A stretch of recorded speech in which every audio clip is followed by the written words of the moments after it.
Good afternoon, everybody. Seth and Sean Sports Radio here on StreamYard. I'm Palmer, and that's Seth Kamens over there. Great to have you with us. Sorry about last week. We had a little bit of technical difficulties here, so we were not able to do the show. But we are back with our Yom Kippur edition. What would you rather, how do you repent and who should be repenting over the next 24 hours? Seth, we talk about my social life a lot. Well, now, I hear Giselle's on the market, so maybe I can work through that. Did they break up? They are, according to New York Post and several other sources, they have hired divorce attorneys. So, wow. So, basically, I think Pete Davidson and myself are at the top of that list for Giselle. We're looking at it, and look, I can give Giselle one more ring than Tom did. Giselle only gave Tom one ring. The Buccaneers and Patriots gave him 7. If you're going to go that way, I'd rather go with the 7 than the 1. But here we are with, I know. What the hell are you talking about? Tom got 7 rings from the Super Bowls, and he gave Giselle 1. Right. Okay. So 7 versus 1. But yeah, I'm looking for the rebound here. Why not? Our basketball preview is next week, but I'll take the rebound now. Next week, or can we push it back 2 weeks? We can push it back 2 weeks. We have an NHL preview coming up soon too. So. Sure, that's one I really have to prepare for. So okay, so we'll do NHL next week, and then we'll do NBA the following week, and then we got college basketball coming up as well. So we got 3 consecutive preview shows. But before we go there, Islander fans are very happy. Congratulations, Matt Barzal to a contract that is far exceeding what his value is right now. $9.15 million for the next 8 years on the annual average value contract. Wow, you are. Wow. I don't know what they got 9.15. You got $9 million a year. Now let's remember. Nathan McKinnon got 12.65. The salary cap is going up in the next couple of years dramatically, like $10 million. So yes, he got 9.15 for a contract that is starting next year, 8 years. But if you are going to sign a guy to an 8-year contract, remember, he's getting these years. The Islanders are getting. How old is he right now? Well, that's what I was going to say. They get his age 26 through 33 years. So, okay, if you're going to get that's the prime, right? That's the prime for most athletes. So, if you're going to get that contract, that's when you get it. And we'll talk more about that in the upcoming weeks with our NHL preview. First, I'd like to say congratulations to your New York Football Giants for doing everything that I thought they could do and nothing that I thought they could do. For the fact that I thought they could beat the Bears. Everything, so great. Well, I thought they could beat the Bears. I just didn't think that they could beat the Bears without a quarterback. And it seems like that's exactly what they did.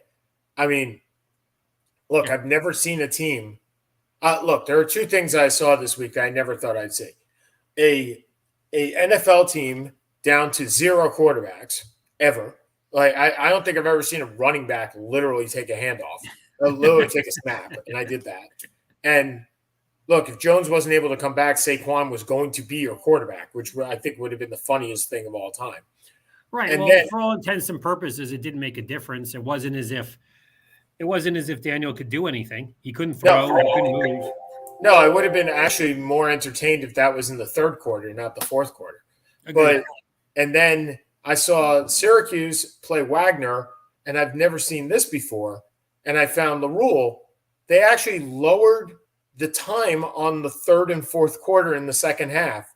From 15 minutes to 10. Yeah.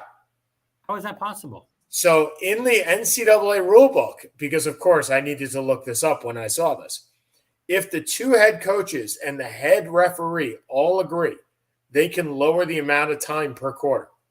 It's actually in the rulebook. Wow. So Syracuse is up 42-0 on Wagner. Now, Wagner. Congratulations on that, by the way. It's a hell of an accomplishment. Look, we're 5-0 and ranked. So you're welcome. Seriously, I am glory. Yeah, I'm beside myself that we are ranked.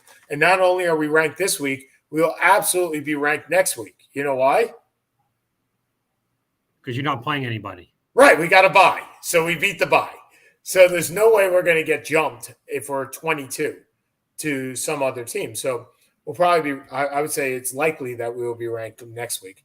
But yes, they lowered I'm sitting at the Braves game, and all of a sudden I see the clock on the Syracuse game be 10 minutes. And I'm like, that's not a regulation time for a quarter.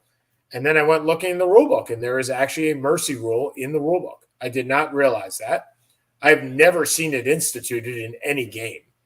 And I'm not sure it would have been instituted had they been two Division I teams. So one was an FCS team and one was an FBS team. But let's stick with the college for a little bit. So one of your predictions did come true this year. Which one? Colorado's coach did get fired. Mm-hmm. You did not predict Wisconsin's coach getting fired. No, I think that's absurd. Are you? Do you, though?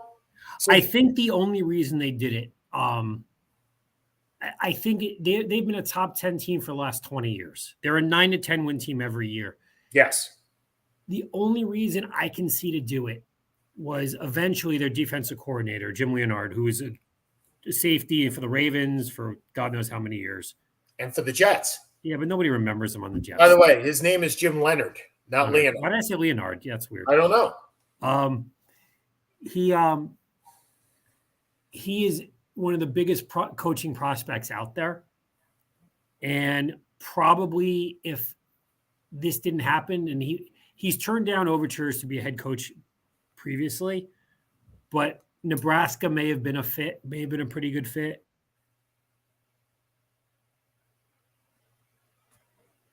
I think you froze. In fact, I know you froze. Not sure what happened to Sean. So my thought is that if you're going to fire, the only reason they did this because their team is terrible this year, which is weird. You're back. Yeah, I wasn't sure who froze. Yeah, okay.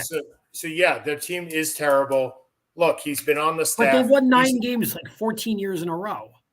He's an alumnus 67 too. and 20. He's like 67 and 20 as a head coach. Yep. So he ain't no Scott Frost. No, and Scott Frost certainly is not walking through that door.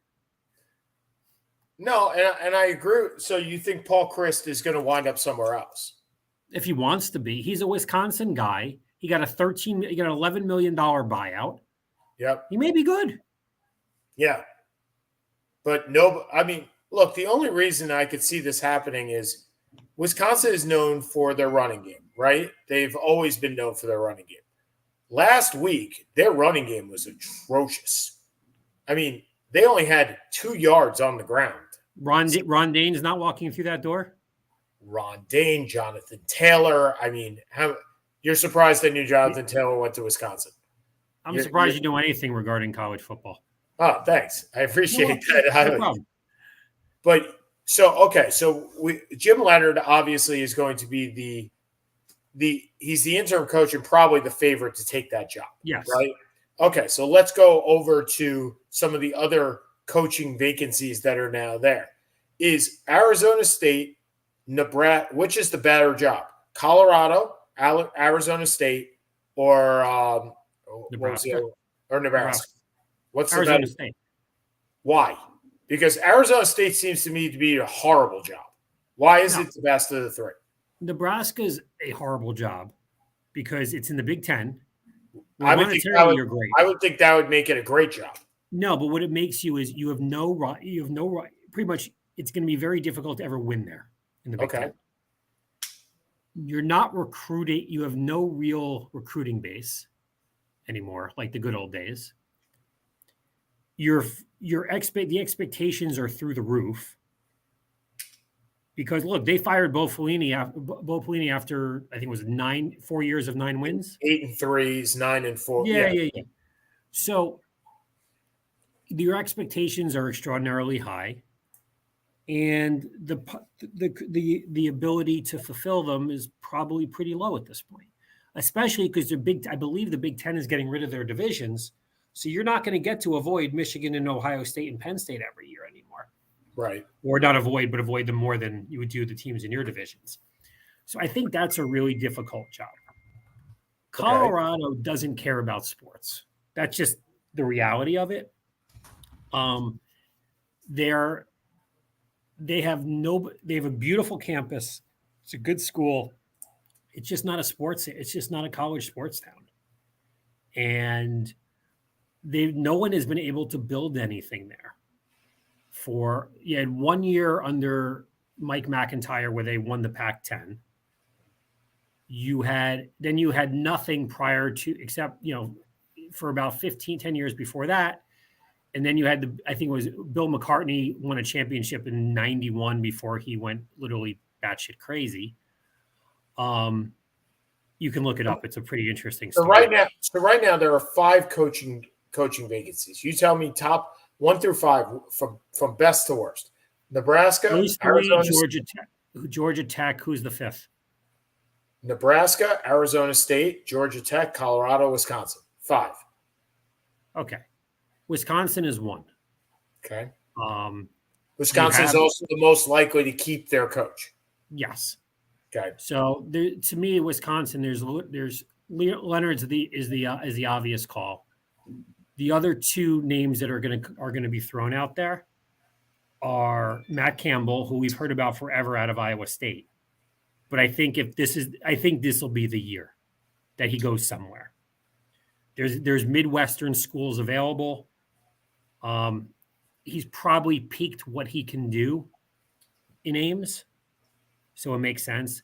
And the other one is a guy who's only been in his school for a year and a half, but good Lord, ESPN Game Day's going there next week. Kansas. But if you have a guy, Lance Leopold, who has won he coached in Wisconsin, and if you've gone 5-0, if you can go 5-0 with Kansas, you can coach. So I think those are the 3. I think Leonard's going to be the favorite going in. Okay, where Wisconsin would be 1. Yeah. Arizona State is 2. Now, tell me why Arizona State is a big. So you have a conference that's going nowhere. Well, you have that with Colorado. You have that with Colorado as well. I get it, but you got a conference that is in the middle of declining, if not evaporating. You have the West Coast just in general. Like, I don't understand why it's such an enticing. Yeah, I understand the other 4 may not be enticing at all, but is it just the best of the worst here, as opposed to being a valuable job? I think kind of what happens is it's always kind of been seen as like this weird. It's almost like Maryland is the sleeping giant. I mean, there's good recruiting there. The weather is great. If you can get people there, you should be able to recruit to Arizona State. I mean, look at it, Sean. If you went out to Arizona State, visited saw one girl in a bathing suit on the quad, you never would have gone up to Syracuse. Look, I get it. And it's a thought process that boggles my mind every time I visit my family in Arizona is why. Look, if you can go to Arizona, you go to Arizona. I also think whoever they bring in is going to be there's going to be I think they're going to fire the athletic director because he's the one who brought in Herm. You're going to be able to start from scratch and have a pretty long, a lot of leeway for a few years. So after that, you probably go Nebraska because you do have money, you do have investment. You have a rabid fan base, but you have expectations that are exceptionally difficult. And I'll be honest, do you really want to be in Lincoln, Nebraska? So look, my gut is that's where Matt Campbell ends up. I think that's a logical play for him. Then you have Georgia Tech and Colorado on the bottom 2. The problem you have is Georgia Tech is more seen as an academic school in that, or they try and kind of put themselves together as an athletic school, as an academic school, excuse me. Kind of in the Duke, Stanford prestige aspect. But it also means it's difficult to get certain recruits there. I don't believe it's a particularly beautiful campus. You would know better than I do. Neither here nor there. Right. Like it's there's no draw. Yeah. And you don't fill up that stadium. Bobby Dodd Exactly. Stadium's never filled. Right. No, I get you. So, and then you got Colorado, and Colorado doesn't spend money. They just don't. I mean, think about it. They hired Mel Tucker 3 years ago, and after 1 year, he bolted to Michigan State. Well, he also got triple the salary to go. Right, but that's kind of the point. He got triple. Well, no, he didn't get triple the salary when they brought him over. He got triple the salary after the 10-2 season.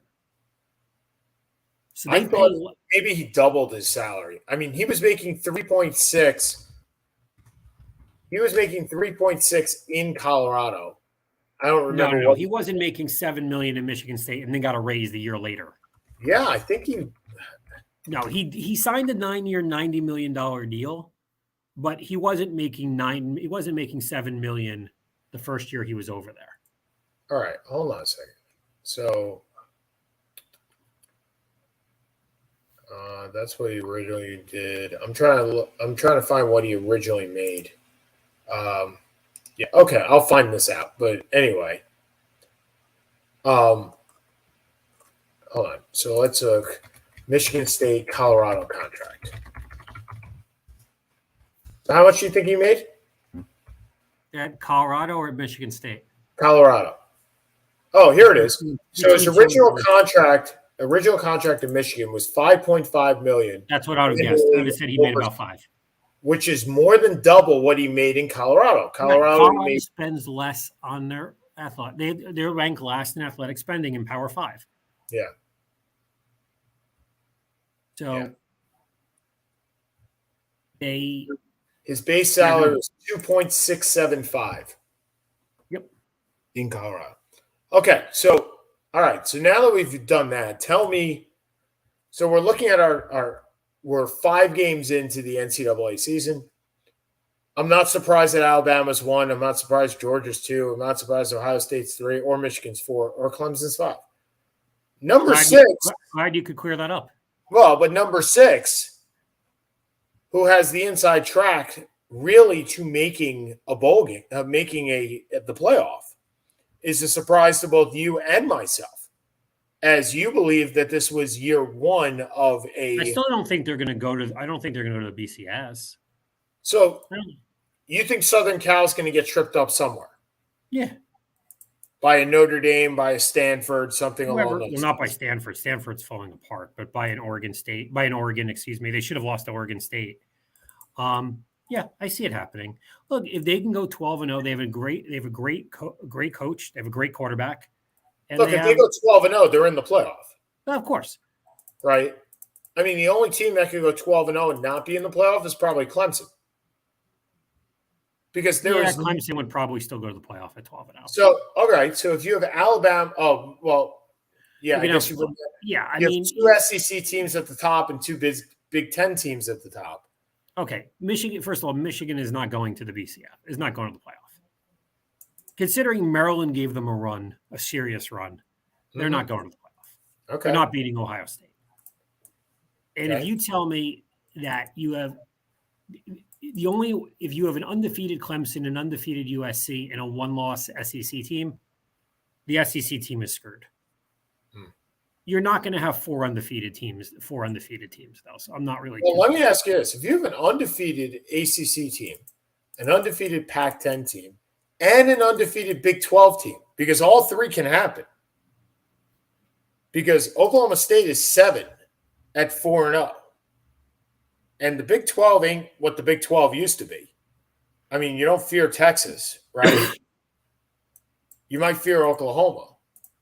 Oklahoma lost by 35 last week to TCU. I'm not sure you're fearing Oklahoma. Okay, TCU is ranked 7th. BYU is ranked 16th. No. TCU. Right, they're ranked 17th. Sorry, they're ranked 17th. Kansas and Kansas State, obviously now in the Big 12 and always been in the Big 12, but now ranked. Yeah, I mean, then you got Tennessee after that. We are 4 games into the season. 5 games. 5 games into the season. Let's have this discussion at the end of October. Okay. Well, that's all right. Fair enough. Look, I can relish in the fact that I'm 5-0. Can I? Can I? You Can I can. relish? Can I Hey, relish? I will enjoy being 4-1. Are you on a No, if bye you, week this week too? no, we play Purdue. So Purdue. I mean, Purdue easy gave us a game. run. We got lucky. We got extraordinarily lucky towards the end of the game. But yeah, beating Virginia on Friday night was pretty nice. And beating Wagner really didn't matter. Beating Wagner is a real impressive feat. I said it really didn't matter, but at least we took it. Look, in the past, Syracuse doesn't take care of business. I mean, winning 59-0 is taking care of business. Is there any surprises? Granted, we're only 5 games in, as you like to say. Are there any surprises that we should be looking at saying these guys are a lot better than we thought that they were? I mean, we're at the quarter pole, right? Too early. I think Syracuse is. I mean, look, Kansas is a great story. So what is Kansas doing better this year than they have in the past? Because, quite frankly, Kansas has always been the mop-up of the Big 12. Yes, since the Fighting Manginos of like 2007. They have their quarterback has been sensational, who they brought in, and then they beat Iowa State in a 14-11 when Iowa State was able to shut down Kansas's offense, which was averaging, I think, around 35, 38 a game. I think you look at the surprise. Well, we'll get to that in a second. They won their game 14-11. I think only allowed a couple, like 100 yards of offense or something like that. You look at that conference, and you have Kansas 5-0. TCU was absolutely beat the living heck behind Max Duggan out of Oklahoma. I think it was like 51-24, and I don't even think it was that 55-24, and it wasn't that close. Yeah, they're 4-0. Right. I think those are everyone thought Oklahoma State would be pretty good. Spencer Sanders has been there forever and a day. UCLA behind Chip Kelly. 5-0. Nice story beating Washington. Look, Syracuse is a nice story. Let's see what happens. Yeah. Maryland's a nice story at 4-1. Beating a couple legitimate teams in SMU and Michigan State and playing Michigan pretty well. So there's some nice stories up there. I think Ole Miss plays Tennessee this week. That will be the have versus the have not game. Why did I think Florida played Tennessee this week? But okay. I could be wrong. I may be wrong then. Let's see. What's the schedule for this week? I'm looking it up right now. Tennessee plays LSU. LSU. So Ole Miss, Tennessee is LSU. This week's games are for the SEC. Well, Utah plays UCLA. That's pretty good. That's a really good game. TCU, Kansas. You ever thought you'd see a game day there? No. Instead of Oklahoma, Texas? No. And by the way, Ole Miss does not play Tennessee. Tennessee plays LSU. Okay. Which is 8 versus 25. I think Ole Miss is actually on a bye week this week. Gotcha. But I mean, look, there's some decent games out there. We're about 2 weeks away from getting really into the heart of where a conference season and seeing what's there. Yeah. Every team, Georgia looked absolutely horrendous last week against Missouri. Alabama was very lucky to beat Texas, to beat them 2019. USC hasn't beaten anyone special. Clemson looked good against NC State, but I don't think anyone is hearkening back to the Taj Boyd, Deshaun Watson, Trevor Lawrence days yet. Michigan is not the Michigan of last year. So we'll see what happens. In 2 weeks, you have Penn State, Michigan, Syracuse, NC State, which is 22 versus 14 as of right now. Alabama, Tennessee. Why are you smiling? Because I said I'm laughing that you put Syracuse and NC State in that same discussion. My take is these are 2 ranked teams that are playing each other. That's it. Okay. Oklahoma State and TCU. I mean, this is the weekend of October 15th. You have I'll be working. You have ranked teams. You have 1, 2, 3, 4, 5, 6. You have 6 games between 2 ranked opponents. Like you want good college football. USC Utah, that's your late game, which we know you'll be watching because Carly will be asleep and you'll still be working. Is that a 10 o'clock game? That's the 8 o'clock game. Cool. 8 o'clock game. Mississippi State, Kentucky, that's a 7:30 game. Alabama, Tennessee is a 3:30 game. Oklahoma, TCU is a 3:30 game. Syracuse, North Carolina State's a 3:30 game. And Penn State, Michigan is a 12 o'clock game. You got the whole row, dude. You could just sit in your office for the entire day and watch football. Yeah. Which I very much envision you doing because you'll be working. There you go.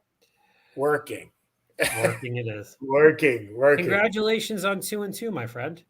Yeah, well, congratulations on 3-1. Look, I definitely didn't think we'd look, if not for the Browns being the Browns, we would certainly not be 2-2. If not for the Steelers being the Steelers, you would not be 3-2. You know what, though? But wait, you just froze again, so I guess that's me. Hold on. No, that one was my answer. Sorry. No, look, the Steelers being the Steelers, we beat the Steelers. We didn't beat the Browns. We did not. But having Zach Wilson back changes that dynamic. Look,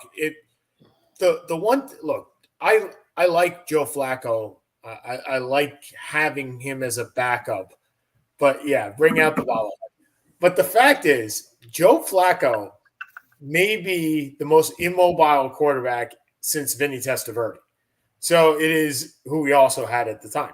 So it's just a matter of once you're able to move out of the pocket, you do bring another type of quantity to the game. And Zach Wilson, while not Chad Pennington with a brain or Justin Herbert with an arm or Pat Mahomes with an arm, does have a good quality that he can move out of the pocket and extend the play. He does. I did laugh for once. You'll appreciate this because I'm now in my. For those of you who don't know, I was in a car accident last week, and so I'm in my rental car. I'm fine. He has legs, even though he's not showing them on the camera. I nor does anyone ever want to see my legs, but we got so I don't have Sirius Radio right now. So because somebody couldn't answer the call this morning, I got to listen to Boomer. Yeah. Wow. Never again. They did picks for the rest of the Giants and Jets season. Yeah. The Giants are currently 3-1. He picks them to go 5-12. Okay. I don't necessarily disagree with that. Okay. The Jets are 2-2. He picks them to go 9-8. I absolutely disagree with that. Have you watched the Jets this year? Look. Watching the Jets this year with Joe Flacco is much different than watching them with Zach Wilson. Can we agree with that? But look, there should be noticeable improvement, but you're not a 500 team. All right, so Jets and Dolphins this week, probably a loss. Yes. Even though it's at MetLife. So 2-3. At the Packers is, what I thought was an absolute loss. You've seen the Packers the last couple of weeks. They are bad. Like, that is not a good team. Their receivers are not good. Their defense is awful. What'd you say? Their defense got chomped up by Damian. Yeah, J.R. Alexander was out. I agree. They looked terrible last week. They did. All right. But let's give them what do you think? What do you think they're going to do to the Giants in London next week? I think they're going to kick the crap out of them. But that's partly because Daniel Jones can't stand up and Tyrod Taylor's not going to play. You mean Davis Webb doesn't scare you? No. All right. So let's give the Jets 2 losses there. They give a loss to the Broncos in Denver, 2-5 at that point. They beat the Patriots at home, especially if Mac Jones is not back. The Patriots did not look good either this week at all. I thought they did. No. The Patriots with their third-string quarterback taking the Packers in Green Bay to overtime, and they don't. I'm just saying their defense did not look good. Like, I don't think they looked bad. I think the Jets win at home. So it's 3-5. That's fine. Okay. They lose to the Bills at home. So they're 3-6. The Patriots on the road, 3-7. The Bears at home is a win, 4-7. The Vikings away is probably a loss, 4-8. The Bills away is probably a loss, 4-9. The Lions at home is a win, 5-9. Jaguars at home, probably a win, 6-9.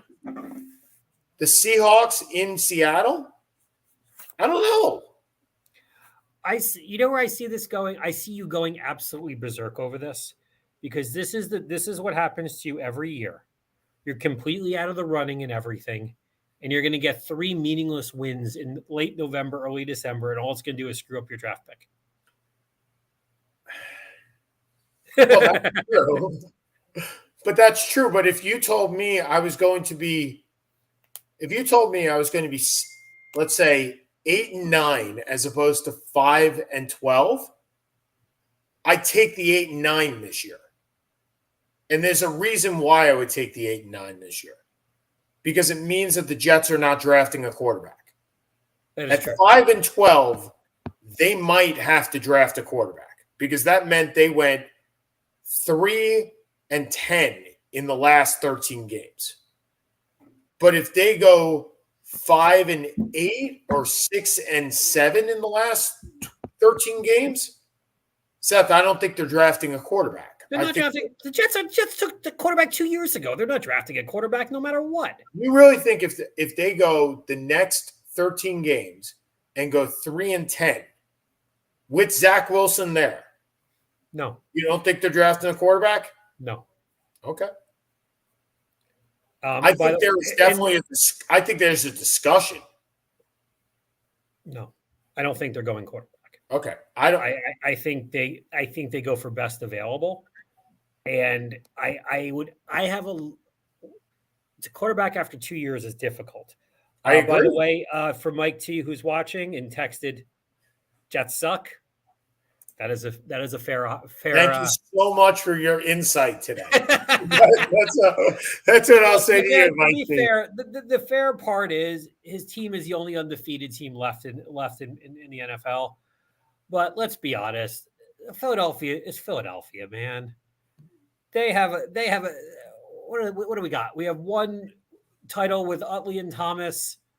We've got one Super Bowl with Foles, and yeah, whatever. Yeah, thanks for the insight. The Jets suck. Okay, moving on.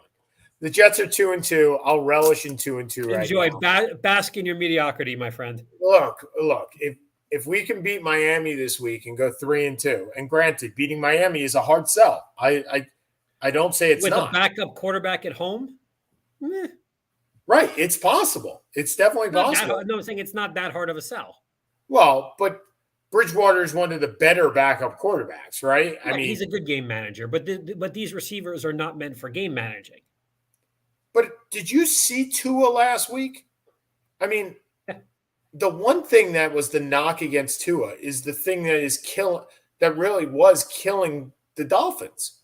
He does not have an arm to overthrow those guys. No, he's not the right fit for Waddle or for Hill. Or for Tyreek Hill. Well, that's who Hill was. Yeah, he's not the right fit. But he's who they got. And if I'm getting paid $110 million over 5 years, I am not going to complain about, or 10 over 4 years. I'm not going to complain about my quarterback. No. I get that. But Bridgewater's got a better arm than Bridgewater doesn't have an arm. Bridgewater doesn't have an arm either. So look, props to Tua on his ridiculous game 2 weeks ago. No, I don't give props to. I don't give props. Touchdown game? No, Tua shouldn't have been in that game. The 6 touchdown game he should have been in 2 games afterwards. Yes. Sorry. No, yes. He should not have played Thursday night. And he should not have played he should have come out the week before. Well, the argument was, this is what the argument is it wasn't his head, it was his back. I don't give a shit. Okay. I just don't. If you want to preach safety, period. Do you think anybody cares about safety? They added another game. They have Thursday night games. And then they play. I know. Don't give me this. Like, Right. if you're going to have a Thursday night game, then the day after, I mean, you should probably have a bye after that game if possible. And if not, at a minimum, you should be. No, you don't want to buy after that game. You want to buy before that game. Yeah, you don't want to buy after. I meant buy before. Sorry. Yeah. Yeah. Look, we both know it's the owners don't care. Yep, we both know they don't care.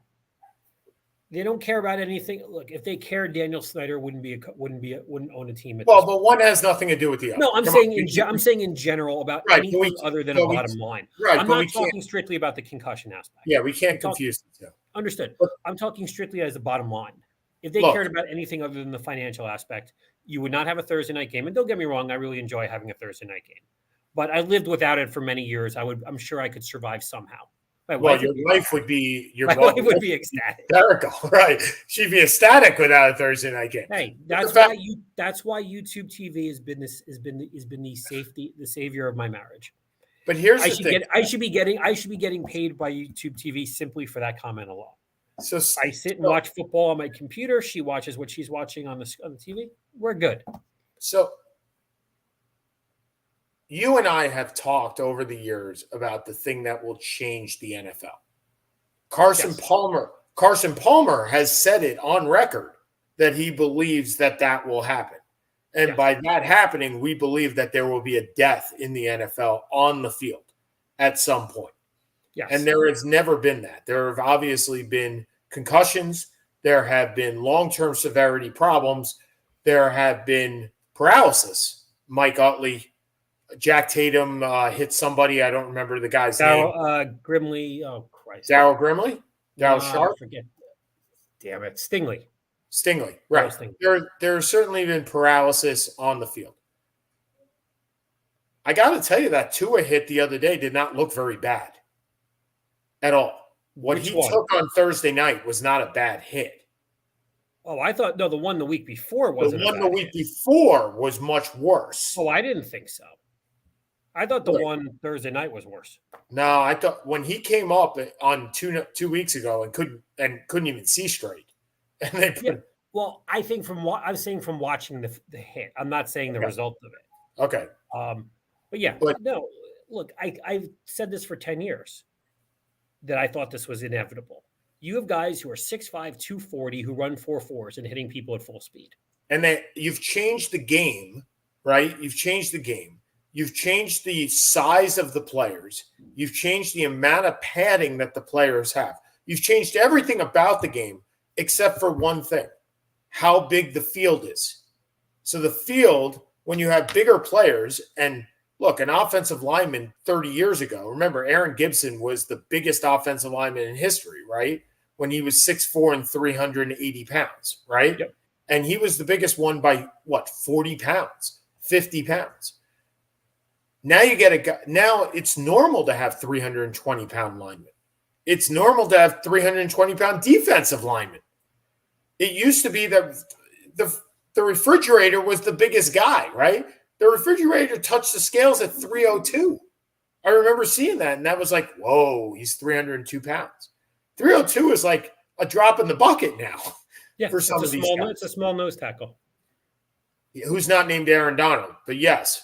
But the fact is, if you're making the players bigger, but you're not making the field bigger, something has to give. And that something is going to be somebody. And I think you're right. I think more and more, I think you're right. I think you're going to see this in the next 2 to 3 Why do you think so many people are not letting their kids play football? Or they're playing flag football or something along those lines. Right. I mean, we've seen this kind of forthcoming for a while. And look, it's an inevitability. It just is. Yeah, and it's a shame. It's an inevitability, but even when that happens, I'm not sure that the money train stops. No, I don't think it will. And that's even worse. Impression it will at all. And that's even worse, right? Because then what happens, right? You have congressional hearings that say X, Y, and Z. And then out of that, Daniel Snyder comes out and says, okay, we're having a game on Thursday. right? I mean, that's just the inevitability of it. But okay. So going into this past weekend in Atlanta, the Mets go in to the Braves, and shut up. Just stop. Just stop. So anybody that's a fan of the program knows that I am not great when it goes to games. Like when the Mets play, I went 0-11 in my first 11 games that I went to Wrigley when the Mets played. 0-11. And lucky for me, I've won the last 5, but damn, 0-11. Like that's a lot of losses. So far, since I have moved to Atlanta, I have gone to 3 Mets games and I am 0-3. And of course, the Mets come in to Atlanta with DeGrom, Scherzer, and Bassett, 1, 2, and 3 in their rotation. And all they really need to do is win one. And I go on Friday, and DeGrom loses. I go on Saturday, and Scherzer loses. And I don't go last night. I don't go Monday. I go to the Falcons game where the Falcons won, and I didn't care. And Bassett loses. So now the Mets are probably going to be in the wild card. And my friends are asking me, since I'm going to be in Connecticut, would I like to go to a wild card game? And I'm kind of like, I don't know. If they lose while I'm there, it would really suck. Again, by the way, I have not been to a Mets playoff game where they've won. So it's all things being equal, probably not. But the Mets are probably going to be in the wild card. The Yankees are going to get the bye. Aaron Judge has 2 more games. 3. He's got a double header, but I wonder if it was rained out. So the Mets game was rained out last night. Right, but it's in Texas. But Texas doesn't have a dome, do they? I don't believe so. Why would Texas be rained out? That just sounds weird. But I thought they started at 2:00, but it doesn't look like. No, it says 8:00. Tomorrow they have the doubleheader, not today. Okay, so they have 4 games left. So they're playing 8:05 to. Okay, hold on. They're playing now. They're in the top of. They're in the top of the 6. Strange. It says it should be on. I should have the game on, but it doesn't look like it's. Okay, so Aaron Judge. It's on MLB. That's why. Okay. Aaron Judge is 0-3. He's DHing, and then they have another game tonight at 8:05, and then they have a 4:05 game tomorrow to close it out. I will tell you right now, I don't think he hits another home run, and I'll be very happy. I just don't. Why? Because it comes down to the same thing that you and I discussed. I don't know. This is like 4 or 5 years ago. When you've had this show for 11 years. I apologize if I don't remember everything. No. I'm going to recap what it was that I said. Okay. When you and I were growing up, our home run hitters, the top 5 were stagnant for 30 years, right? It was Hank Aaron, Willie Mays. Aaron Ruth, Mays, McCovey. No. Aaron Ruth, Mays, Frank Robinson. Harmon Killebrew. That's Harmon Killebrew. Killebrew was above McCovey? Yeah, McCovey hit 521 and Killebrew hit 573. 563. Yeah. 573. Okay. Now, the fact that I know that McCovey hit 521, by the way, that's the only – I know he hit 521, but I also know Ted Williams hit 521. Yes, he did, including the last hit of his career. Correct. Right. We all knew the 3,000 hitters. We all knew the 500 home run guys. Right. And so records, while made to be broken, were not broken and then broken and then broken and over and over and over again. It was not you needed to relearn the history book every damn year. And truth be told, I'm tired of it. I'm tired of Maris going into oblivion because he's 61 home runs and Wait a second. You can't put Roger Maris in the same hemisphere as the guys you've just mentioned. No, but I can put the record that he had. Not him, but the record he had. And the record he had was unbroken for how long? 61. It depends what you consider. Well, let's say, the American League record is still unbroken. Yes. The Major League record was broken by McGuire and Sosa. Right. Do you consider Sosa, McGuire, Bonds, do you consider them legitimate? I can look, MLB considers them illegitimate. It doesn't That's matter not what I I do. asked. But it doesn't matter what I do. If you're reading it, but you're the one offering the opinion. no, but I'm offering it this way. If I'm reading a history book right now, the record in the almanac, the record that I used to read, it says Barry Bonds, regardless of whether when I'm 7 years, if I'm 7 years old right now and I'm pulling up Wikipedia and saying, who's the home run hitting champion of all time? It's Barry Bonds. I don't like it, but that's what it is. It doesn't matter what Sean Palmer thinks. I'm talking about history as it relates to somebody growing up. And to me, I'd like those guys remembered. Now you have Albert Pujols, who has the second most RBIs in history, right? It was Hank Aaron still number one and far and away number one. But now when you get to the home run hitters, how many guys are at 700? How many guys are above Mays? How many guys is Frank Robinson even relative anymore at 586? You mean relevant? Relevant. Is he even relevant anymore at 586? No, he's not. People forget that how good Frank Robinson really was. Yes, he had two MVPs, one in each league. Yeah, he did that. He is the only person to do that. He was also, I believe, the first black manager. He was. But you don't remember. That's not you and I know that. But kids that are growing up and learning baseball for the first time are not seeing Frank Robinson as one of the all-time greats. They're just not. Well, because they don't. That's because they don't. If anyone reads history or reads sports history, they do. This is a discussion we have with the NBA all the time. No. But Frank Robinson, let's put Frank Robinson in a different category, in my opinion. Okay. Was Frank Robinson ever the best hitter in his league? No. Never. I would actually probably say yes. In the American League? After the trade with the Reds. Maybe. He wasn't. Who else was there? Mantle was past his prime. Correct. Before Reggie. He was the best. Reggie's not in that. No. But for a 2-year span, Reggie in 71, 72 was ridiculous. But who else is there? The American League was all pitching. El Caline? No, it's Frank Robinson. Yastrzemski. I'm looking up the year that, first of all, when Robinson won the MVP, I think it was in 1968. No, it was definitely not 60. No, 68. Frank Robinson was before 68. Bob Gibson won it in 68. No, Bob Gibson's in the National League. You're talking American League. No, American League. 66, right, 66. Okay. So in 1966, was he the best hitter for maybe one year? Probably. Remember, 67, Yastrzemski won the Triple Crown, right? Yes. That was the very next year. So you can't say that Frank Robinson was the best hitter in the American League the next year. That certainly didn't happen, right? No, but you could say for a 3 or 4 year span, he was probably the best hitter in the American League. In 1968. Who won the MVP in 68? Denny McClain? Yeah.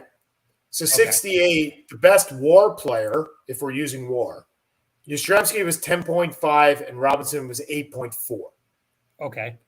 And Yastrzemski was not a great fielder, so he got that hitting, right? Hold on a quick sec. Hold on. I got to mute for a second. Hold on. Right. I took him out. So if you go 1969, now you're up to Killebrew, who won MVP. And that's, again, we don't say MVP is the best, the overall thing, but Rico Petrocelli of the Red Sox was at 10. Reggie Jackson was 9.2. Sal Bando was 8.3.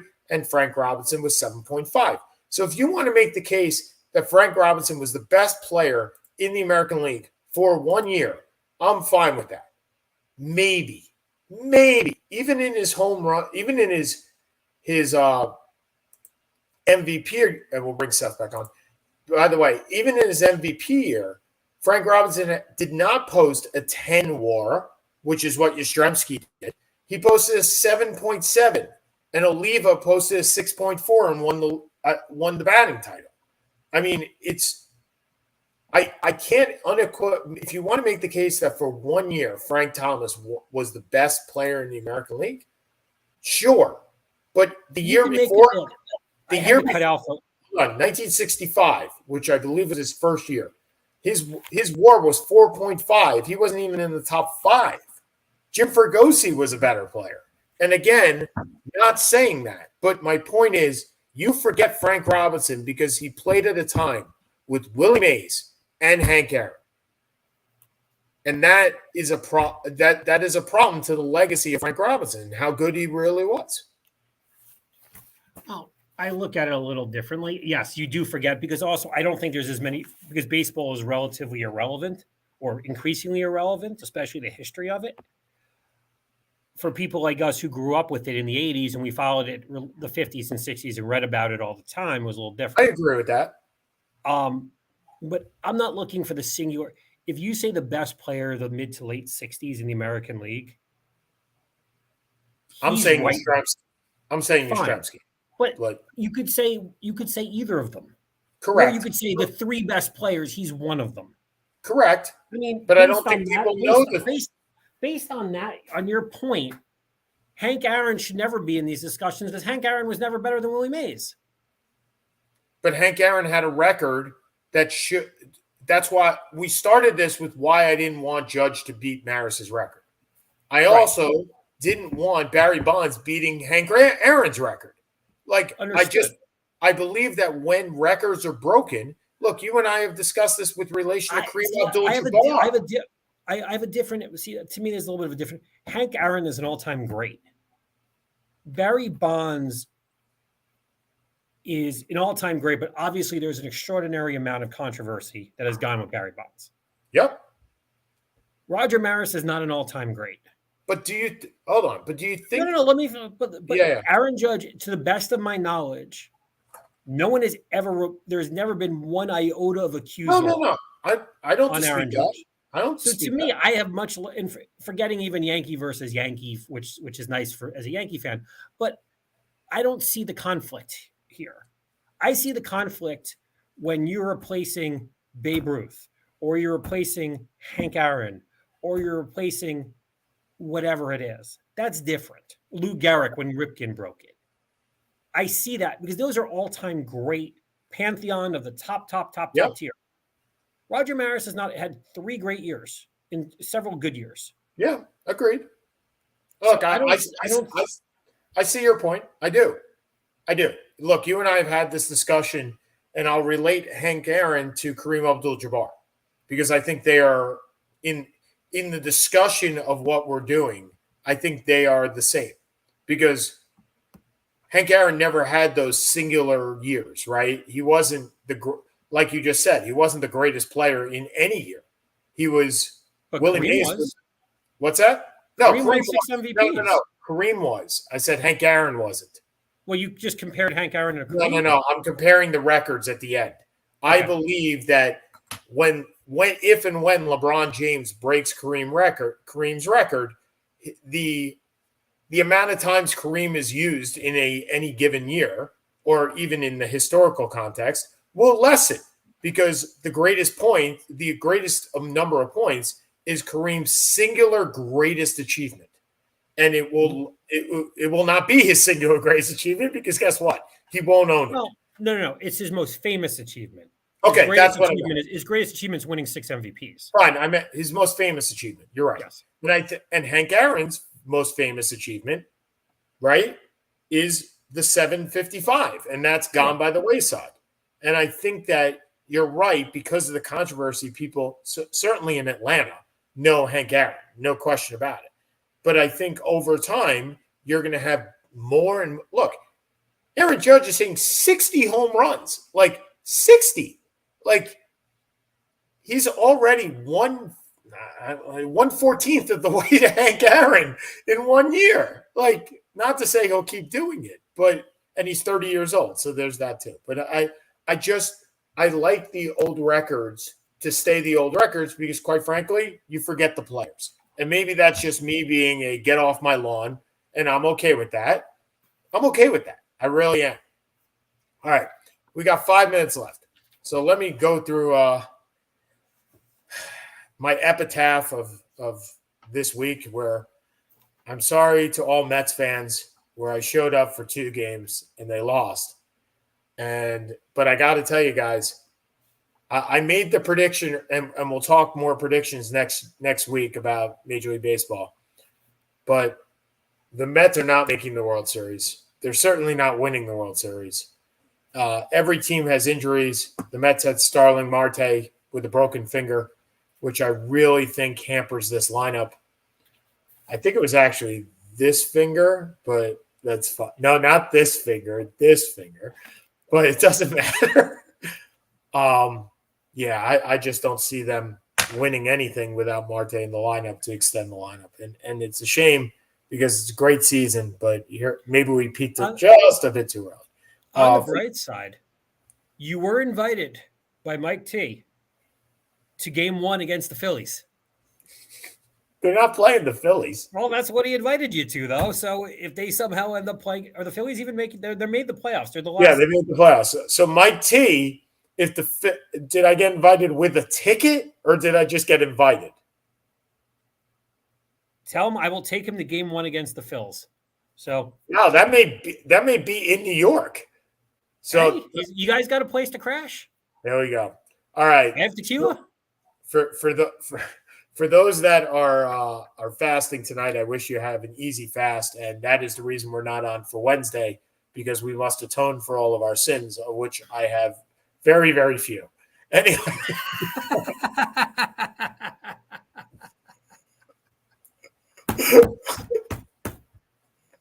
Okay, Seth, you're up. I don't know how to follow that. I will happily take a 3-1 Giants team. Good luck on Sunday. I just don't see it coming. I'm sorry, I don't care about Tom and Giselle. I care about Tom because he's one of my fantasy quarterbacks. Awkward win for us this past week.